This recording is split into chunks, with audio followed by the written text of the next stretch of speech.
Today, I would like to talk about the characteristics of suffering, dukkha.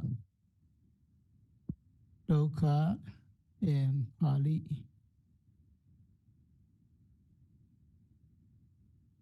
The five aggregates are called dukkha, suffering, because they are constantly oppressed by rise and fall.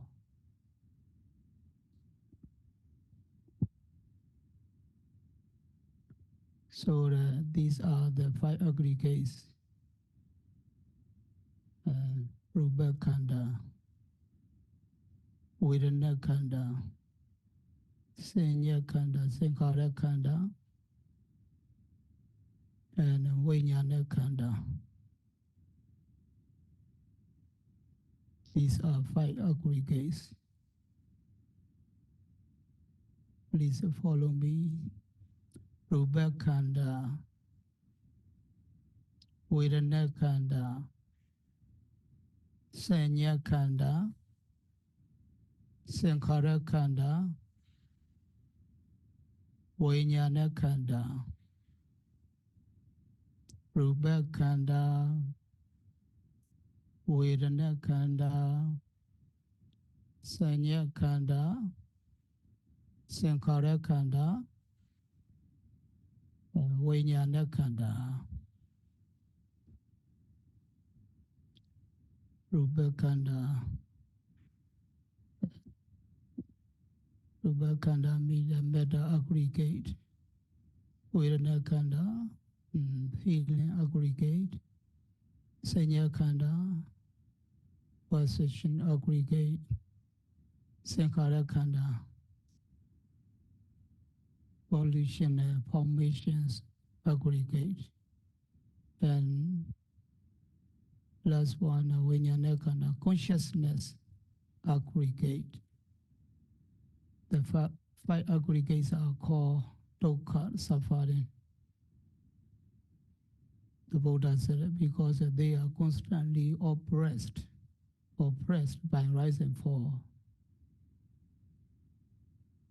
This is one of three reasons given in the commentaries. The second reason the aggregates are called dukkha is because they are the basis of suffering. They are the seeds of suffering. And the third reason is because there are five aggregates. There is a suffering. And as we ourselves are five aggregates, we suffer. We suffer a lot because of the five aggregates. We see something we don't want to see, and we suffer. We hear something we don't want to hear, and there is a suffering. We don't want to be sad or depressed, but we do get sad and depressed, and we suffer because of these five aggregates. We have to endure all of these sufferings. If there were no five aggregates,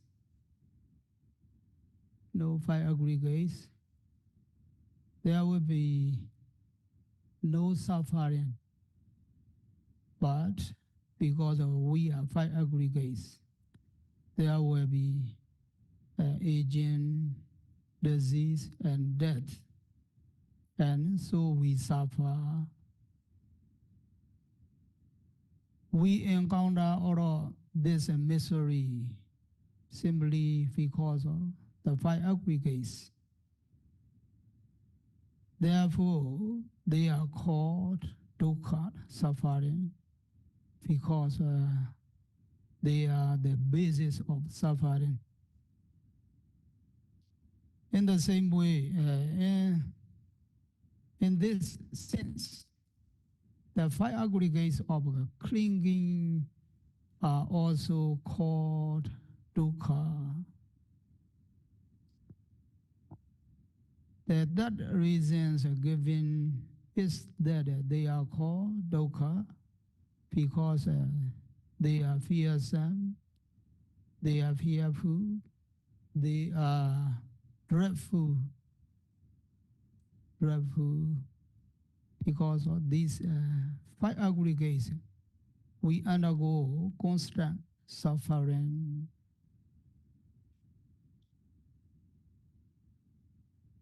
So they are fearful because they bring uh, aging, disease, death, and other kinds of suffering. They are called dukkha. They are called dukkha. We must practice meditation in order to see and understand that the five aggregates are dukkha or suffering. And they are called suffering for three reasons. They are constantly oppressed by rise and fall. They are the basis of suffering, and they are fearsome.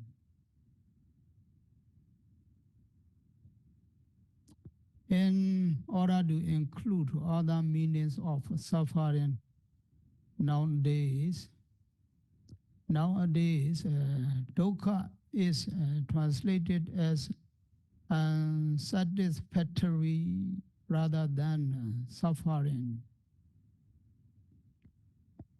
Anything that is impermanent is unsatisfactory.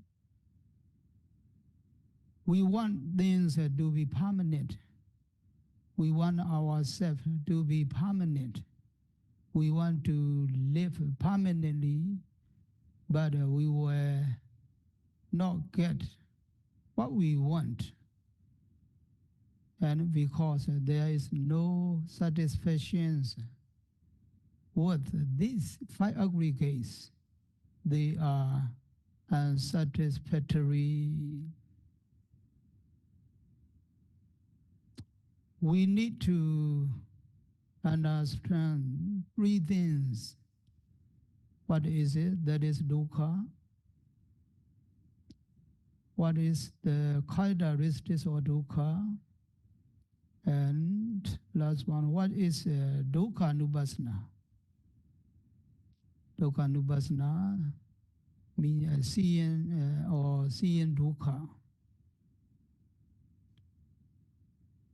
What is it that is dukkha?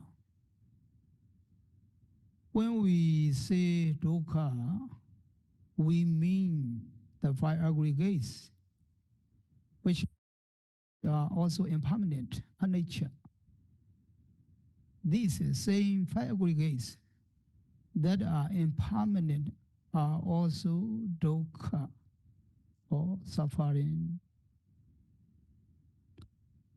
What is the characteristic mark or sign of being dukkha?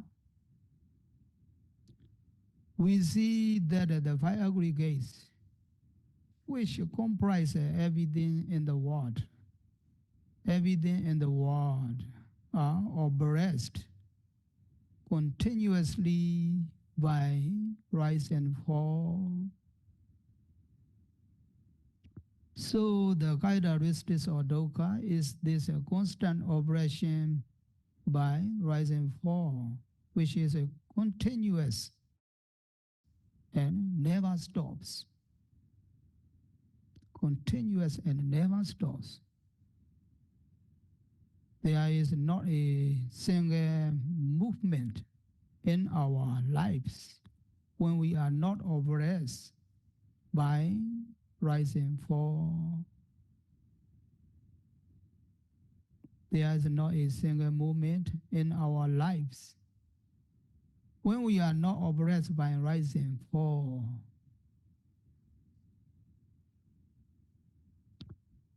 And what is dukkha nupassana? Repeated seeing of dukkha. This means watching and noting the five aggregates during vipassana meditation and seeing with your own eyes the continuous operations by rise and fall.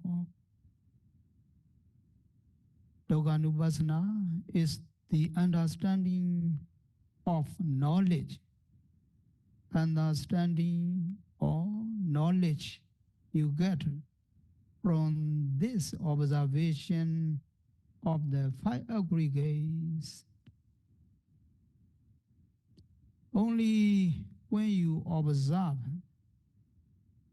the five aggregates and see them continuously oppressed by rise and fall can this vipassana knowledge be gained and made your own. This knowledge, the understanding that the five aggregates are dukkha, can only be attained while you are actively engaged in practicing vipassana meditation. There is no other way to see the rise and fall of the aggregates. Only while you are practicing vipassana and watching them as they rise and fall at the present moment, will you be convinced of their continuous oppression, and you will know that they are dukkha. This kind of knowledge is called dukkhanupassana and is the real seeing of dukkha. Real seeing of dukkha. The Venerable Sariputta said that a virtuous and instructed bhikkhu.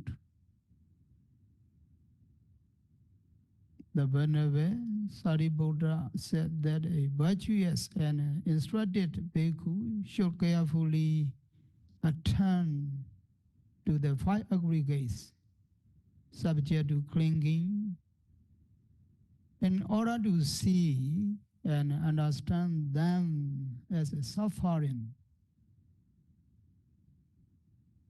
This means that the bhikkhu must practice vipassana meditation. Here, there are two kinds of suffering, superficial and real suffering. Superficial suffering does not need the practice of vipassana meditation in order to be understood. For example, you cut your finger and then say, oh, it is dukkha. Or you hit your knee against something and say it is dukkha. This kind of understanding is a superficial. The nature of dukkha is not really sin. You experience the unpleasant feeling involved and then see it as a suffering. You just feel it and know it. Meditation is not needed to understand it. What we are concerned with here is a real suffering. The deep understanding of the real suffering, dukkha. The commentary says that we must understand three things. Three things. Number one, what is it that is dukkha? Number two, what is the characteristics of dukkha? And number three, what is dukkha nupassana? The seeing of dukkha.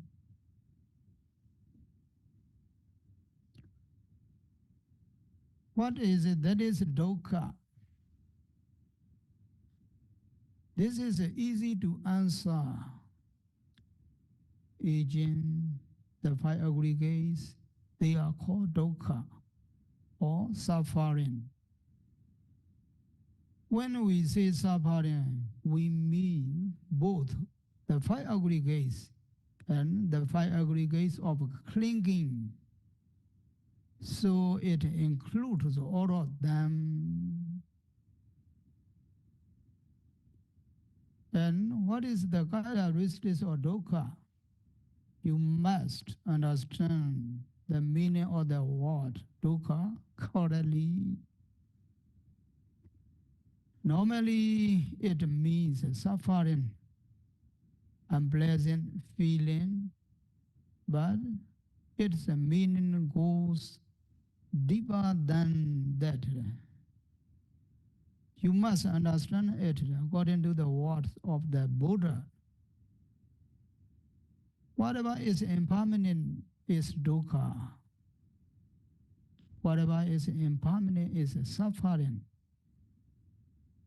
This we need to understand. The Buddha did not say that whatever is difficult to endure is suffering or anything like that. He said that whatever is impermanent is suffering.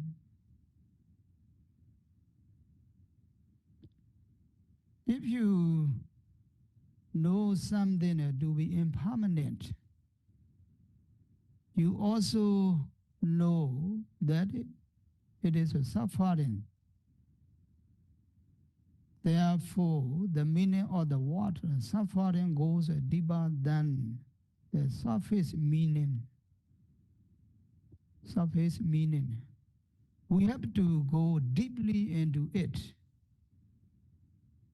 In order to understand it, you must remember the saying of the Buddha that whatever is impermanent is suffering. If you want to know whether something is suffering, see if it is permanent or impermanent. If it is permanent, you will know that it is dukkha. Don't be afraid to say it is dukkha. According to Sayadaw, when reading books, he was not satisfied. When boss sometimes says that such and such is subject to suffering, or the sankharas are subject to suffering, he did not like that.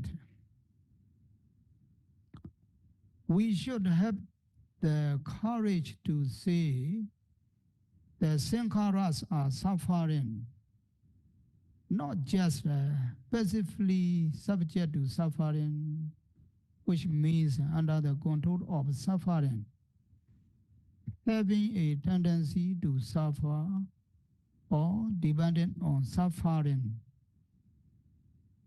Once you see that something is impermanent, you can safely say that it is suffering.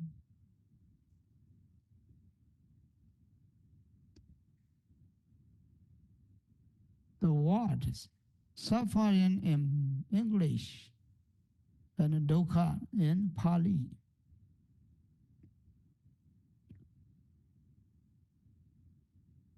Have more meaning than what appears on the surface. Dukkha means suffering, something difficult to endure, oppressions. According to the Buddha's definition, whatever is impermanent is suffering. Why should something impermanent be called suffering? Why should something impermanent be called suffering? Sometimes we enjoy good food, good companionship. We enjoy many things. Are those things dukkha? When you are enjoying good food, do you say, oh, I'm suffering? Hmm? I'm suffering. According to the Buddha, indeed you are. Why are such seemingly harmless activities called suffering? Activity causes suffering. You must understand the characteristics of the suffering. The commentary gives three reasons why the five aggregates of clinging are called suffering. The first reason is that they are constantly oppressed by rise and fall. You must keep firmly in mind that the constant oppression by rise and fall is the characteristics of dukkha.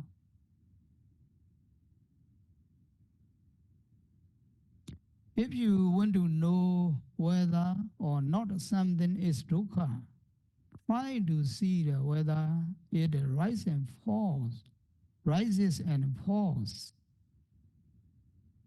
If it does, it has to be oppressed by the rising and falling.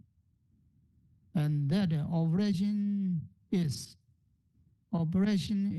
what dukkha means. So all five aggregates, including the five aggregates of clinging, are called dukkha because they are constantly oppressed by rise and fall.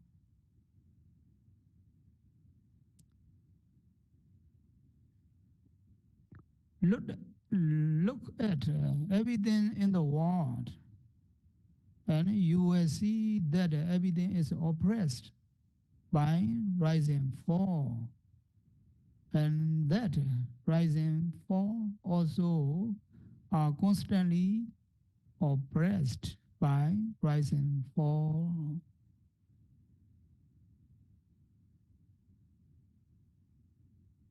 Can you find a single moment when there is no rise and fall?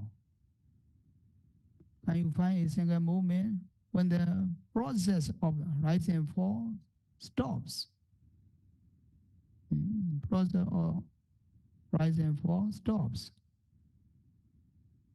From the moment you take conceptions, this rise and fall begins to oppress you, and it goes on and on throughout your life. Throughout your life, there is not a single moment when you are free from rise and fall. There is always rise and fall, rise and fall, rise and fall.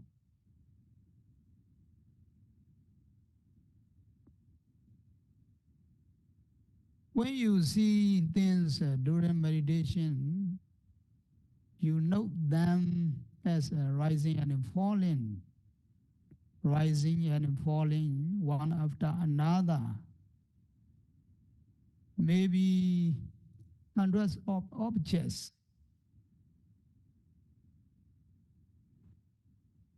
Then you get the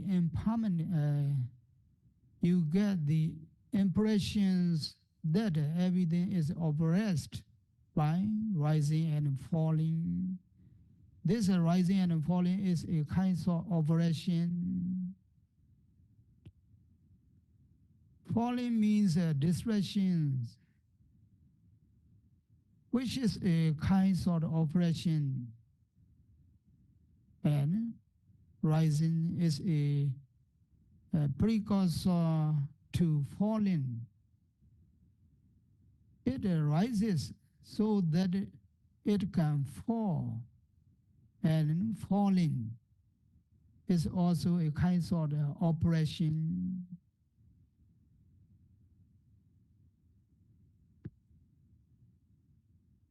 Rising and falling oppress the five aggregates every moment, creating continuous operations. This constant operation by rise and fall is the characteristic of dukkha. If you can understand dukkha in this way, you can accept the fact that enjoying good food is dukkha. If you can understand dukkha in this way, you can accept the fact that enjoying good food is dukkha. Whatever you are enjoying is dukkha, because there is nothing that is not dukkha.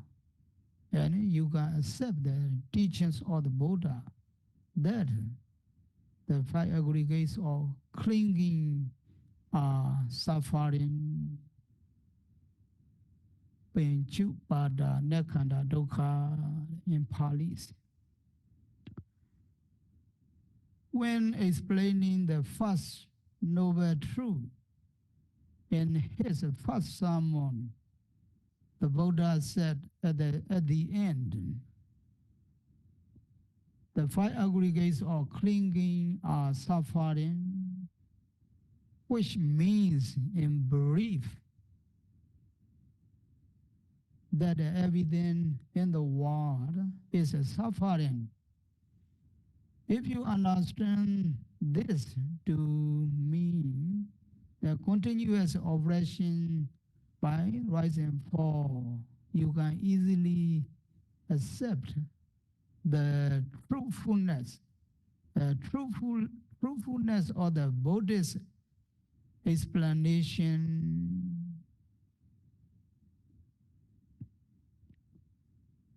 If you don't understand it, you may want to argue about the Buddhist teachings and talk about some kinds of happiness, enjoyment, and so forth.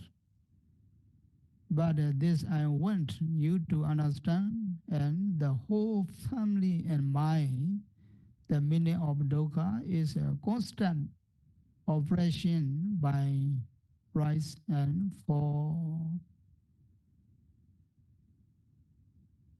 We will now turn to another way of understanding the five aggregates of clinging in terms of the 11 aspects. 11 aspects listed in the Silavanta Sutta. In the Silavanta Sutta, as you already know, the Venerable Sariputta said that a bhikkhu who is virtuous and instructed should attend to the five aggregates of clinging as impermanent.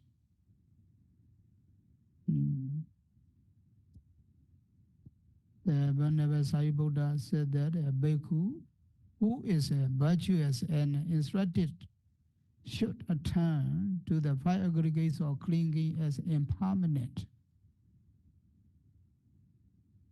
This means that the bhikkhu must practice meditation so that he sees the five aggregates of clinging as impermanent, as you have already studied.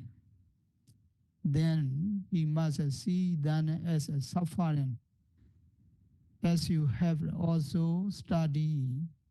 Now he must see them as a disease, as a disease. The bhikkhu who is virtuous and instructed must see the aggregates of clinging as a chronic disease. A person who has a chronic disease such as diabetes, asthma, or high blood pressure is not free. He cannot eat what he likes, but must take medicine and avoid eating food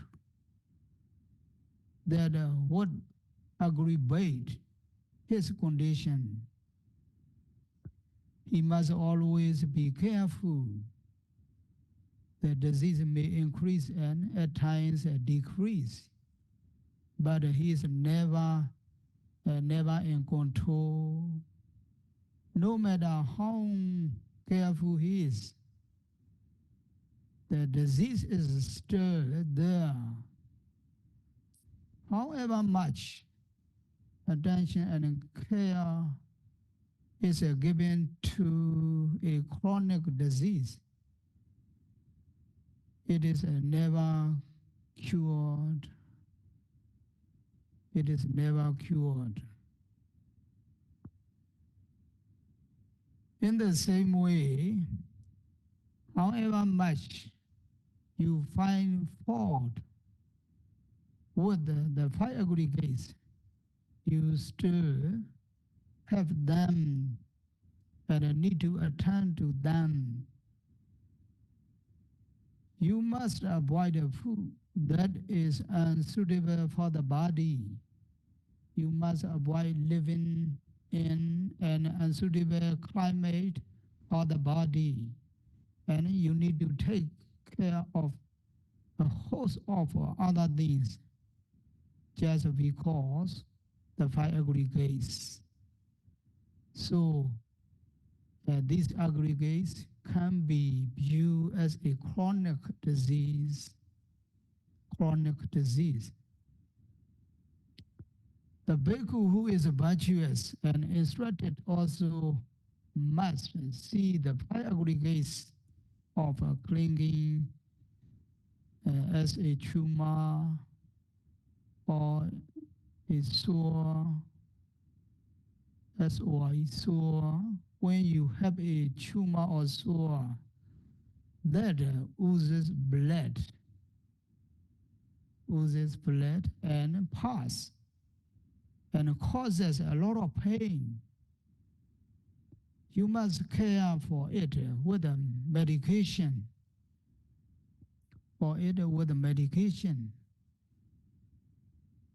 The five aggregates are like a tumor. Many reports things oozes out, such as greed, hatred, delusion, pride, and envy. Lobha, dosa, mana, asa, envy and asa. They oozes out of the eyes, ears, nose, tongue, body and mind. Body and mind.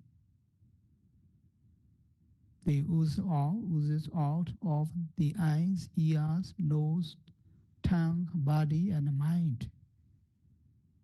they are always oozing out, oozing out.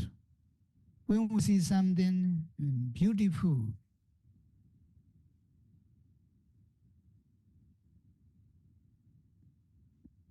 for example, when we see something beautiful, what oozes off out of our eyes? Greed or attachment, greed or attachment. And if we see something we don't like, anger oozes off of our eyes. Because these things are always oozing off. Or the five aggregates, they are like tumors or sores. The bhikkhu must also see the five aggregates or clinging as a dart, D-A-R-D, dart. When a dart penetrates a body, it causes a sharp pain whenever you touch the spot. In the same way, the five aggregates give us a suffering of different kinds because we have eyes. We have to suffer the objects we don't want to see because we have ears. We have to suffer the songs we don't like to hear. They are like dogs in our flesh. And once a dog gets into the flesh, it is not easily removed. So the five aggregates are to be viewed as a dart causing suffering, and the aggregates or clinging are to be seen as a misery. The five aggregates are also to be viewed as a akusala and wholesome. The original Pali word is aka, aka, aka to dokina, aka. And in one commentary, it is explained as a dukkha, as dukkha. If we take this word to mean dukkha, it would be the same as the word suffering. But the Visuddhimagga explains it differently. It describes a God as a being sensual, dissolving of a sensual, like a akusala karma that is sensual by noble beings and giving painful results. The five aggregates are sensual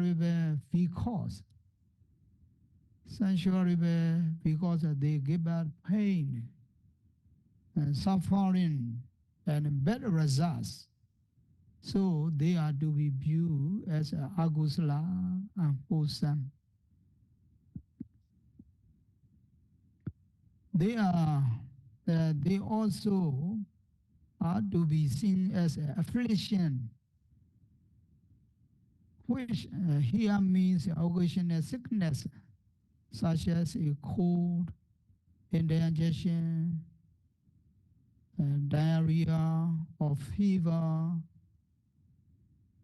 When you are sick for a few days and unable to eat or to do what you like, you may suffer because of this affliction. Even though it is an occasional sickness, it can afflict you with the suffering. In the same way, the five aggregates are like occasional sickness. Since we are composed of the five aggregates, we cannot do what we like. We have to look after them, protect, We have to look after them, protect them, and avoid what is unsuitable for them. So a monk is instructed to see these five aggregates of clinging as affliction or occasional sickness. Occasional sickness. We have now studied seven aspects of the aggregates as impermanent, as suffering, as disease, as a tumor, as doubt, as misery, and as affliction. All of the seven are aspects of being dukkha. So the five aggregates can be seen as a dukkha, or in terms of these seven individual aspects. In seeing them as a disease, as a tumor, and so on, we are seeing the dukkha aspects of the five aggregates. And the next aspect is alien. That is long word. Okay. We have to stop our discourse for today. Will you, may you be able to note the five aggregates of grasping whenever they arise at the season doors. May you realize their impermanence, suffering, and non-self nature. May you make quick progress in your insight and realize Nibbana, the end of all suffering. Sadhu, sadhu, sadhu.